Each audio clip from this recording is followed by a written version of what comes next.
हमारे जैसे लोग पहले जाके सरकार से रिक्वेस्ट करते हैं, चिट्ठियां बना के ले जाते हैं कि ये काम है हमारी विधानसभा के, किसान को इस चीज़ की ज़रूरत है, मंडी में ये सुविधा की ज़रूरत है, किसानों के परिवारों को पीने का पानी नहीं मिल रहा है। ये सब चीज़ें करके हम लिखित में लेके जाते हैं।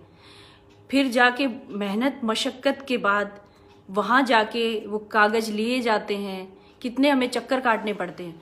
उन कागज़ों को लेके फिर वो लोग उस पे संशोधन करते हैं कि कहाँ पे ज़रूरत है, अधिकारियों से पूछा जाता है कहाँ पे ज़रूरत नहीं है, कहाँ पे पानी की कमी है, कहाँ पे क्या सुविधा देनी, कहाँ सड़क देनी है, कहाँ ट्यूबवेल लगवाना है। ये सब चीज़ें जाके फिर कहीं जाके एग्री होते हैं अधिकारी, फिर मुख्यमंत्री जी हमें पैसा देने के लिए तैयार होते हैं। और ये किसके लिए करते हैं हम लोग? ये आम लोगों के लिए, किसानों के लिए। हरियाणा में ज़्यादातर किसान हैं, उनके परिवारों के लिए, उनके लिए ही तो कर रहे हैं। जो लोग सड़कों पे बैठे हैं उनके परिवारों के लिए मैं भाग रही हूँ। अभी मैं मुख्यमंत्री जी के पास गई, 69 करोड़ पब्लिक हेल्थ का काम, 69 करोड़। अभी अप्रैल शुरू हो गया, पानी की कमी शुरू हो जाती है, घरों में पानी नहीं पहुंच पाता। क्योंकि पिछले बार चुनाव लड़ने के बाद पिछले साल सारा दिन फ़ोन यही आते थे, मैडम हमारे घरों में पानी नहीं पहुंच पा रहा, इस गांव में 20 घरों में पानी नहीं आया, इस गांव में 50 घरों में पानी नहीं आया। टैंकर भिजवाइए पानी का, या फिर पब्लिक हेल्थ एक्शन को बोलिए कि पानी की सप्लाई छोड़ें। हम लोग पानी की एक एक बूंद को तरस रहे हैं। कई बार महिलाएं हमें कहती थी कि हमने 10 दिन से कपड़े नहीं धोए हैं। ये सारी चीज़ें होती हैं। पहले से प्रिपरेशन की कि इस बार पानी की कमी ना हो। पब्लिक हेल्थ पूरे जोरों शोरों से लगा। मुख्यमंत्री जी ने भी कह दिया कि पानी की कमी नहीं होनी चाहिए। तो हम लोगों ने क्या किया, 69 करोड़, लगभग 70 करोड़ के आसपास पैसे की आदमपुर विधानसभा के लिए डिमांड की, ताकि पब्लिक हेल्थ को सुविधा रहे और पानी लोगों के घरों में पहुंच पाए। और डिप्टी सीएम साहब क्या करने आए थे? टैंकर बांटने आए थे पानी के। टैंकर बांटने आए थे ना पानी के, ताकि जब पानी नल में ना आए तो टैंकर के माध्यम से उन किसानों के घरों तक पहुंचे, ढाणियों तक पानी पहुंचे। क्या करते हैं आप लोग? एक बंदा, एक पंचायत ने टैंकर वापस दिया, पंचायत के नुमाइंदे ने टैंकर वापस दे दिया, लेकिन गाँव में पानी नहीं पहुंचे। बाकी जो ले लिए उन लोगों ने, पानी पहुंचेगा, थोड़ा बहुत तो पहुंचेगा ना। लेकिन जिसने वापस दिया वो क्या साबित करना चाहता है? भाई हम लोग टैक्स भरते हैं, मैं भी भरती हूँ, आप भी भरते हैं, टैक्स भरते हैं ना सब लोग। वो टैंकर पे आपका अधिकार है, सरकार का पैसा है, वो वापस दे के क्या साबित करना चाहते हैं? डिप्टी सीएम साहब ने अपने घर से नहीं दिया था वो टैंकर, जो आपने वापस लौटा दिया। किस लिए लौटाया वापस?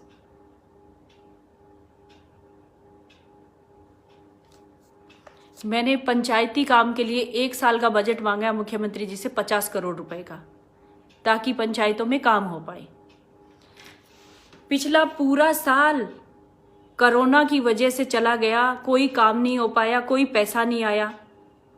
लोग हमें कोसते हैं, भाई आपने चुनाव लड़ा था, आपकी सरकार है, आपने क्या काम करवा लिया?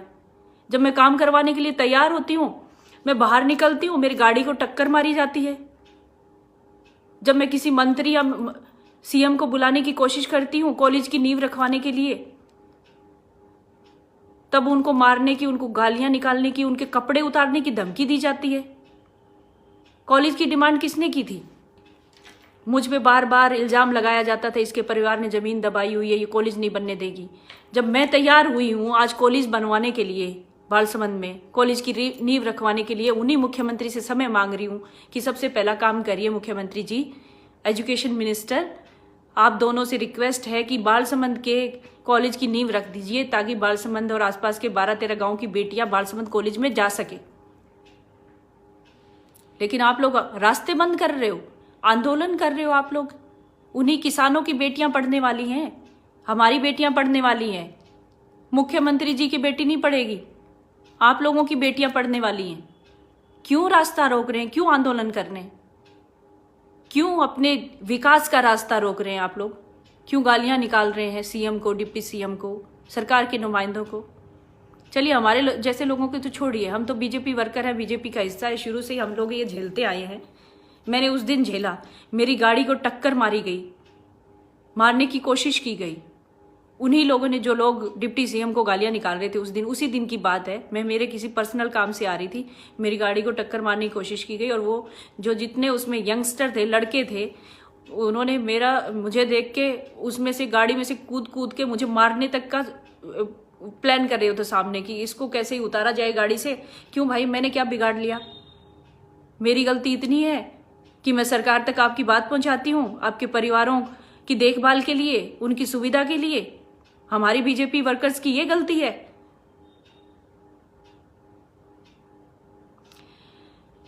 हम लोग इसलिए गलत हो जाते हैं कि हम एक आदर्शवादी पार्टी का हिस्सा हैं, बड़ी निष्ठा के साथ काम करते हैं। हमारे मुख्यमंत्री और प्रधानमंत्री बड़े पोलाइट है, बड़ी सभ्यता में रह के काम करते हैं, वो उपद्रव नहीं करते। चाहे तो वो आपको सबक सिखा सकते हैं बहुत अच्छे से। सरकार क्या नहीं कर सकती, कितनी पावर होती है सरकार के पास, सब कुछ कर सकती है, लेकिन वो नहीं करते।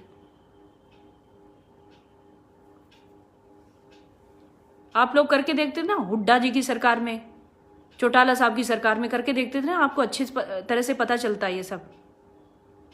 पर करता कौन?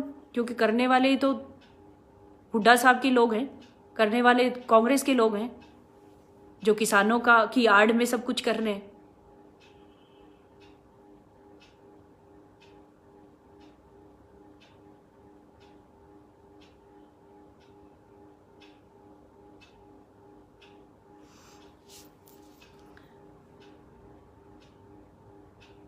एक साल चला गया कोरोना की वजह से, कुछ नहीं मिला विधानसभा में।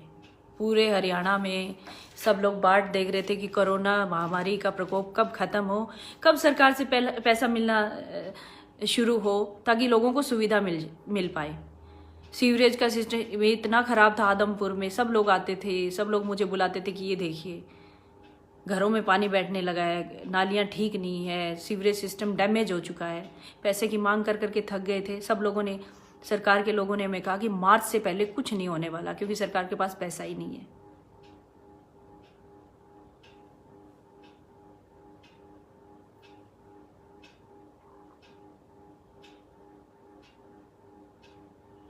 लेकिन जब पैसा आया और पैसा आना स्टार्ट हुआ, तब आप लोगों ने रास्ते रोक दिए। आप गालियां निकालते हो, आप कपड़े उतार देते हो विधायकों के, आप अपनी राजनीति की वजह से किसानों की जो दशा है उसको खराब कर रहे हो। अपनी ओछी राजनीति की वजह से। भाई, हमारा देश पीछे नहीं गया है बीजेपी की सरकार आने के बाद, हमारा देश आगे बढ़ा है।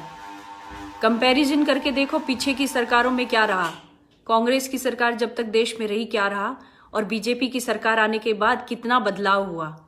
पूरी दुनिया में भारत का सम्मान और भी बढ़ा है। कितनी सारी चीजें मोदी जी ने जो कहा था वो चीजें जो कभी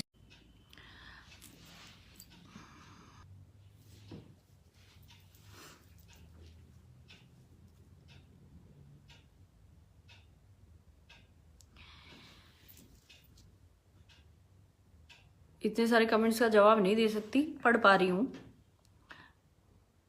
गलत बोलने वाले जो लोग हैं ना, वो खुद सोच के देखे कि पिछली सरकार ने क्या किया और अब की सरकार क्या कर रही है। सुनील सारण जी, क्या बदलाव हुआ? महंगाई और बेरोजगारी साथ में आसमान। कहाँ से है? समय नहीं बदला, वही समय, पुराना समय नहीं है ये। महंगाई, योग्य जो बच्चे हैं उनको नौकरियां मिल रही है हरियाणा में, जो कभी सोच भी नहीं सकते थे। जो पैसों के जरिए पहले नौकरियां मिलती थी, आज ईमानदारी के साथ नौकरियां मिल रही है। कभी संभव था क्या दूसरी सरकारों में? ये किसकी वजह से संभव हुआ? ये बीजेपी की सरकार से संभव हुआ, मनोहर लाल जी की वजह से संभव हुआ। लेकिन आप लोग इसको समझना ही नहीं चाहते।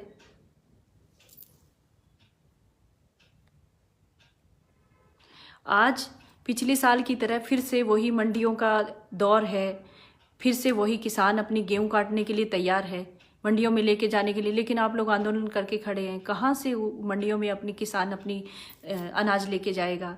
उसने क्या क्या सपने देखे हुए हैं। किसी ने अपनी बेटी की शादी करनी है, किसी ने ट्रैक्टर खरीदना है, किसी ने भैंस खरीदनी है, क्या क्या योजनाएं किसानों ने बना रखी हैं कि हम ये फसल बेच के हमारा ये काम करने वाले हैं। लेकिन आप लोगों ने वो किसानों के सपनों पे पानी फेर दिया, कुछ नहीं करने दे रहे आप लोग। सरकार जब पैसा देने आती है योजनाएं के माध्यम से, आप उसको रोक देते हो। हम आने नहीं देंगे, हम घुसने नहीं देंगे, हम बीजेपी के उस विधायक की माँ की और बहन की ऐसी तैसी करने पर तुले रहते हो, गालियाँ निकालते हो, उसके कपड़े उतार देते हो, उसको नंगा कर देते हो सड़कों पे। आप ये करते हो।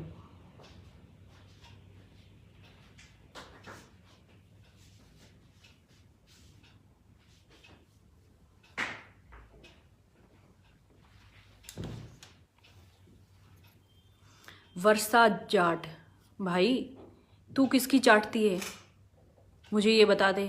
मैं बीजेपी वर्कर हूँ, मैं प्राउड फील करती हूँ, बीजेपी की वर्कर हूँ और बड़े सम्मान के साथ करती हूँ। कोई गलत बोलता उसका जवाब भी देती हूँ और बहुत अच्छे ढंग से देना आता है मुझे। तुमने अपने जीवन में क्या कर लिया, किसकी चाट रही हो तुम? मुझे ज़रूरत नहीं है।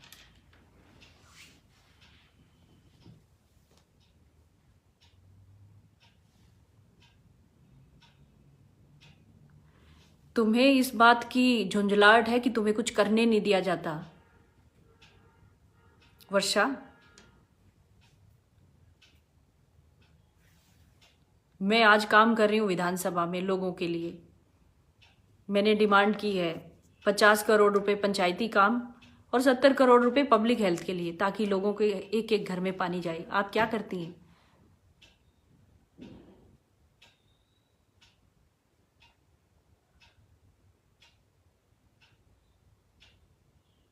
कोई एक अच्छा काम अपना बताइए, जो आपने कोई एक अच्छा काम अपने जीवन में किया हो, दूसरों की मदद की हो, किसी के लिए काम है। अपने लिए तो हर कोई करता है, अपनी रोटी का जुगाड़ तो हर कोई करता है।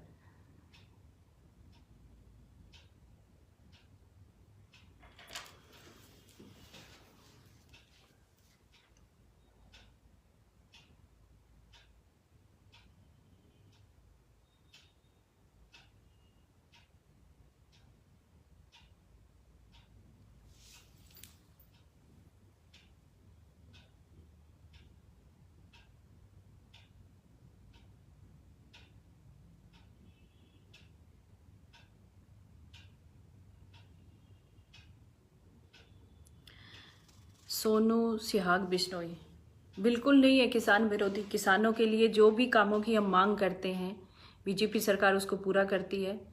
और आंकड़े निकाल के देखिए, सबसे ज़्यादा मुआवजा अगर कहीं मिला है तो बीजेपी सरकार में मिला है।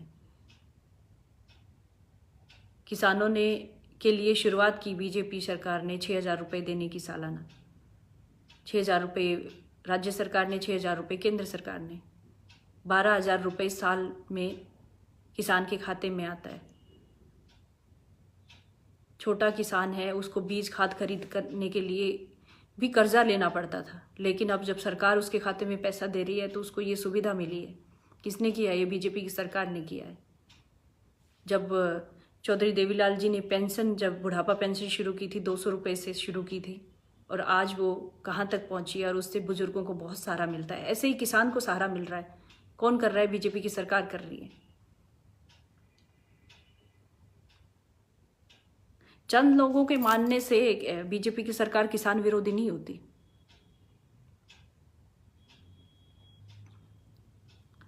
लालचंद डटसूला, बेशर्म आप हैं।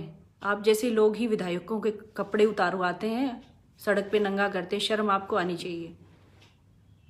मैं बीजेपी वर्कर हूँ और मुझे मेरी पार्टी पे गर्व है, और मैं किसान भी हूँ। आप मेरी किसानी और मैं जाट हूँ, उसको छुड़वा थोड़ी ना सकते हैं। आप आंदोलन धरने करके अपने आप को किसान मानते हो। जो गलत है वो गलत ही कहा जाएगा हमेशा के लिए। आप जैसे लोगों ने हरियाणा का नाम खराब किया है। आप जैसे लोगों ने, जो तफरीबाजी करने के लिए आंदोलन का हिस्सा बनते हैं।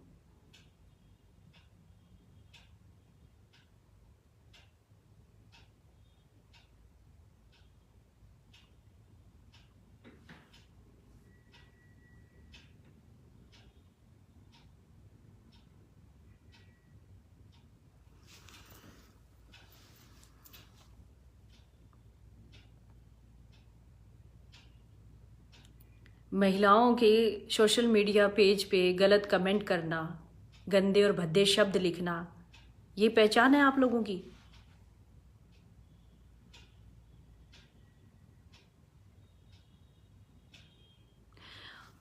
मैंने एक शब्द बोल दिया कि आप क्या उखाड़ लिया आपने, उससे इतनी मिर्ची लगी।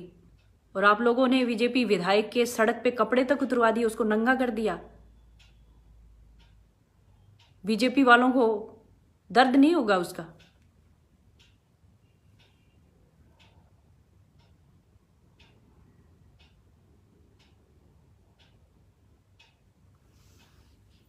कहाँ की शराफत है ये? जो लोगों से चुना हुआ विधायक, लोगों के वोटिंग के माध्यम से बना हुआ विधायक, लोग जिसको मानते हैं, वोट के माध्यम से चुना, उसी के सड़कों पे कपड़े उतार दिए गए। फिर भी बीजेपी के लोग इतने सहनशील है, कुछ नहीं बोल रहे। लेकिन भाई, मैं जाट भी हूँ और किसान भी हूँ, मेरे अंदर आप ही लोगों का खून है, किसान का खून है मेरे अंदर।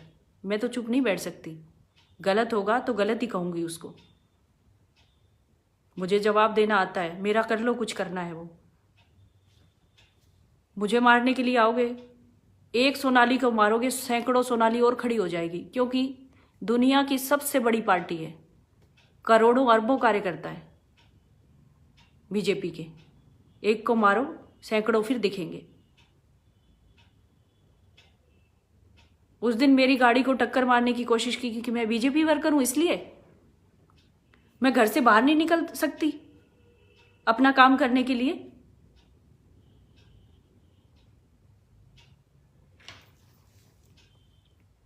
वर्षा जाट, तू औरत है या आदमी है? हम नंगा करेंगे बिल्कुल जो किसान के खिलाफ होगा। किसान के खिलाफ बिल्कुल नहीं है सरकार। किसको नंगा कर रहे हो आप? मैं आपसे जवाब मांग रही हूँ। शर्म आती है आपको ऐसे शब्द बोलते हुए कि नंगा करेंगे? किसको नंगा करेंगे? आप नंगा कर चुके हो विधायक को। शर्म आती है? आप जैसे लोग ही किसानों को बदनाम कर रहे हो। आप जैसे घटिया लोग किसानों को बदनाम कर रहे हैं। किसान कभी किसी को नंगा नहीं कर सकता। ये तुम्हारे जैसे ना, वर्षा जाट जो है, ये बार बार जो कमेंट कर रही है या कर रहा है, ऐसे लोगों की वजह से किसान बदनाम हो रहा है। किसने अधिकार दिया आप